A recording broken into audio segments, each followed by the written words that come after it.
كنتظروا الوداد الوجه الحقيقي ديال الفريق الوداد البيضاوي. ان الوداد الا بغاو يتصالحوا مع الجمهور ديالهم من بعد ما ضيعوا 2 نقاط مع مكناس، كنظن بان غدا الوداد خصها تربح، خاص الوداد تربح باش تبقى في الرتبه الثانيه، لان فريق الزمامره وفريق الجيش الملكي جايين ومن موراهم حتى الفتح حتى هي جايه. الوغ الوداد غدا لا زعما ما عندهاش خيار اخر من غير انها تربح.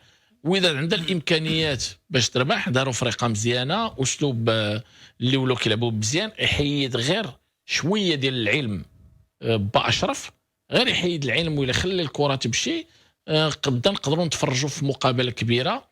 والقوه ديال البركان هي في هذه الماتشات. فريق النهضه البركاني القوه ديالو كتبان مع الفروق الكبيره، الفروق الجماهيريه. غدا يمكن ننتظروا مقابله نتمناوها تكون مقابله كبيره، مقابله الموسم، لان لا غدا ربحات بركان سدات. مادام الى اللقاء، الله يعاون الله يعاون. هي دات البطوله دات مي تدي البطوله وانت رابح. الوداد ماشي عاوتاني كنظن بانه غادي يديوها اولا ما تربح كاع هذوك اللي لعبتي معاهم الي رجوع. وقلت لك